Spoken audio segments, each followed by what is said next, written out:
Energy security, इस topic को discuss करने की हमें क्यों जरूरत पड़े।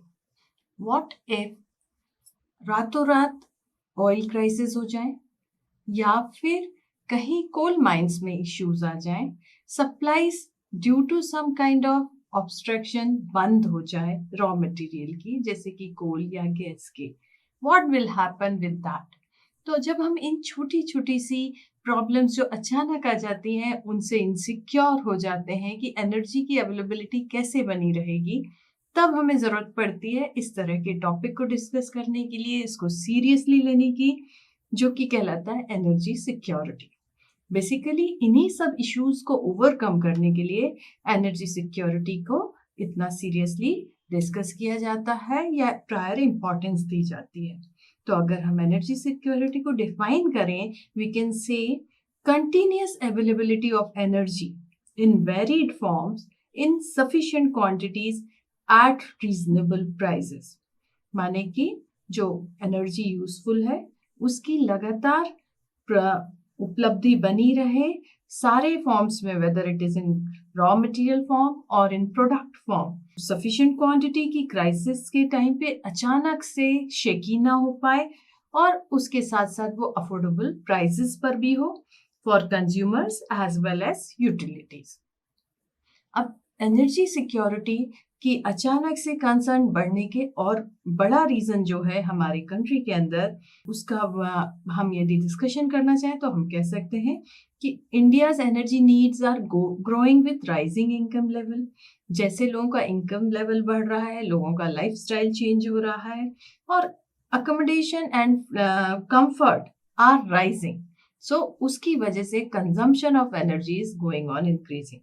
सेकेंडली, हमारे यहाँ फास्ट ग्रोइंग पॉपुलेशन है, उसकी वजह से भी एनर्जी कंजम्पशन की नीड और रिक्वायरमेंट बढ़ती जा रही है। इसके अलावा जो हमारे पास रॉ मटेरियल स्टॉक्स हैं, जैसे कि डोमेस्टिक ऑयल वेल्स हैं, उनकी एजिंग हो चुकी है। They are producing oil for say last 30 years और मोर सो। तो क्या होता है, एक समय के बाद इनका प्रोडक्शन और ऑयल का एक्सट्रैक्शन कम होना शुरू हो जा रहा है। इसके अलावा ऑयल की डिमांड भी बढ़ती जा रही है due to transport hike, due to utility hikes. तो उसकी वजह से लगभग हर साल ऑयल की डिमांड 5% से बढ़ती जा रही है। इससे हमारे पास जो ऑयल इंपोर्ट बिल्स हैं, दे आर ऑल्सो राइजिंग। इसके अलावा हम एक्सपेक्ट करते हैं कि जो कोल का ओवरऑल प्रोडक्शन इलेक्ट्रिसिटी का जो होता है, उसमें thermal power plants 70% around contribute करते हैं। यानी कि कोल से बिजली का उत्पादन 70% से ज़्यादा रेशो है compare to other electricity producing methods. तो इस वजह से भी जो हम एक्सपेक्ट कर रहे हैं कि हमारा और आगे कमिंग ईयर्स में इसका इम्पार्ट भी बढ़ जाएगा, पोर्शन भी बढ़ जाएगा और ऑयल का भी इम्पोर्ट बहुत ज़्यादा राइज हो जाएगा। इन सब चीज़ों को देखते हुए हमें ये सोचना होगा कि अगर इन फ्यूचर इनमें से जहाँ से भी हम रॉ मटेरियल सप्लाई कर रहे हैं, उन एरियाज में किसी भी तरह की क्राइसिस हो, तो उसको कैसे हैंडल करना है या उसका क्या ऑल्टरनेटिव लेना होगा। मान लीजिए जो हम कंट्रीज से जिनसे ऑयल सप्लाई लेते हैं, इंपोर्ट करते हैं, mostly they are Middle East countries. In case there some problem rising in those countries, तो उसकी वजह से जो डिस्ट्रप्शंस हो जाते हैं या डिस्टर्बेंस हो जाते हैं सप्लाईज में, उसकी वजह से इंडिया में इलेक्ट्रिसिटी प्रोडक्शन इम्पैक्ट नहीं होना चाहिए। तो हमें ज़रूरत है डाइवर्सिफाई करने की सोर्सेज की। जो ऑयल इंपोर्ट हम जहाँ जहाँ से कर रहे हैं, उन सोर्सेज को और दूसरे सोर्सेज के साथ इम्प्लीमेंट करने की, जिससे कि एक पर्टिकुलर प्लेस पर क्राइसिस होने से हमारा overall production should not be impacted. इसके अलावा एक और जो ज़रूरत पड़ती है कि कुछ हम ऑल्टरनेटिव्स इन एनर्जी सोर्सेज के डिसाइड करें। जो कन्वेंशनल एनर्जी सोर्सेज हैं, oil, natural gas and coal, इनकी जगह पर कुछ रिन्यूएबल एनर्जी सोर्सेज पर ज़्यादा फोकस किया जाए, जैसे कि solar and wind and many other. फिर पुअर कोल क्वालिटी और high prices of domestic coal, this drives the increase in coal imports.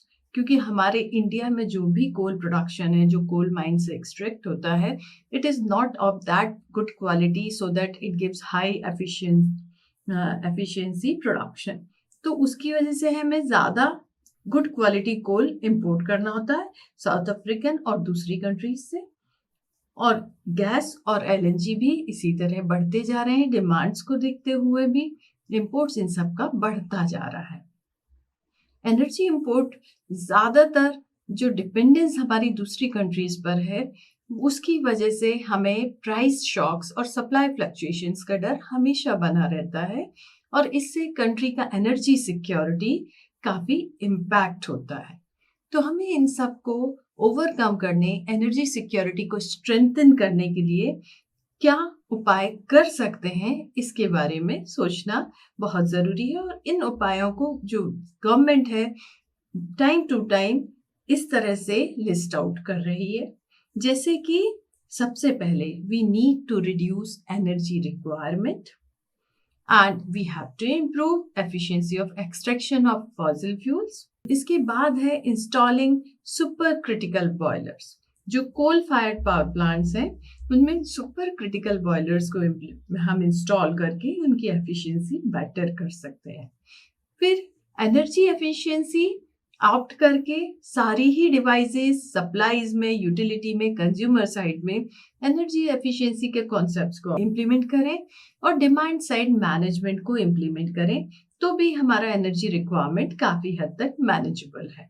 इसके बाद मास ट्रांसपोर्ट को थोड़ा सा ज़्यादा प्रमोट किया जाए और रीन्यूएबल एनर्जी सोर्सेज से उनको ज़्यादा ड्राइव किया जाए, तो भी एनर्जी रिक्वायरमेंट पर काफ़ी इम्पैक्ट पड़ता है। फिर जो हम इम्पोर्टेड ऑयल और गैस के सप्लाईज हैं, जो हमारे रॉ मटेरियल के तौर पर यूज़ हो रहे इलेक्ट्रिसिटी प्रोडक्शन में, उनकी जगह कुछ डोमेस्टिक ऑल्टरनेटिव्स पर ज़्यादा हाथ आजमाएं वुड बी बेटर।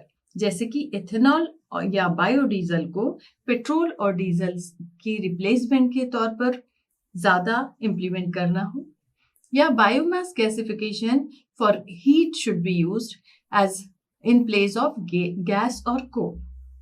फिर अगर इन सब एनर्जी सप्लाई सोर्सेज के साथ और भी नए एनर्जी सोर्सेज को इम्प्लीमेंट करके जो एनर्जी प्रोडक्शन है उसको डाइवर्सिफाइड फॉर्म से प्रोड्यूस किया जाए, तो उससे क्या होगा, जो dependence on a particular fuel would be reduced. Like coal पर परसेंटेज जो भी प्रोडक्शन का है दैट शुड बी रिड्यूस्ड, तो हम उस एनर्जी मिक्स को मॉडिफाई कर सकते हैं। ऑयल और एलएनजी को दूसरी ज़्यादा कंट्रीज में से इंपोर्ट करने का ऑप्शन लें, not depending on a particular 1 or 2 country. फिर गैस को थ्रू पाइपलाइन इंपोर्ट करने से भी काफ़ी कुछ एनर्जी सेविंग होती है, क्योंकि फर्स्ट टाइम इंस्टॉलेशन कॉस्ट ज़रूरी है पर running cost is literally minimized with no maintenance. तो इस तरह के उपाय हमारी एनर्जी सिक्योरिटी को बढ़ाएंगे। इसके अलावा एनर्जी रिसोर्सेज को और ज़्यादा एक्सपांड करने की और थॉट देने की ज़रूरत है by developing alternative energy resources more effectively, more practically. तो उससे भी, जैसे ऑयल रिफाइनरीज का थोड़ा सा इम्प्रूव्ड एक्सट्रैक्शन मेथड्स हों, recovery of oil and gas from abundant और marginal fields can be tried, तो जो ऑलरेडी पहले हम बंद कर चुके हैं उनमें एक कोशिश।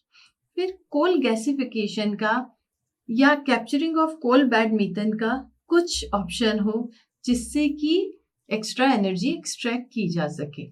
Conversion of coal to oil and gas to liquid can also be another option for developing alternative energy sources. Setting up of energy intensive units abroad, ये एक बड़ा ही thoughtful question है कि हम यदि जो इंडस्ट्रीज हैं जो कि एनर्जी बहुत ज़्यादा यूज़ करती हैं, चाहे वो टेक्सटाइल इंडस्ट्री कहें, चाहे सीमेंट इंडस्ट्री कहें, ऐसी इस तरह की जो यूनिट्स हैं उनको यदि दूसरी कंट्रीज में शिफ्ट किया जाए तो भी इंडिया के लिए एक एनर्जी सेविंग अच्छा ऑप्शन हो सकता है। फिर जो कम्युनिटीज़ के अंदर एनर्जी यूजेज है उसमें बायोगैस प्लांट्स को बढ़ावा दें, या एनर्जी के लिए जो प्रोडक्ट्स हैं उनका प्लांटेशन और एनरिच किया जाए, तो भी एनर्जी सिक्योरिटी में थोड़ा थोड़ा करके हर एक चीज बड़ा कंट्रीब्यूशन प्ले कर सकती है।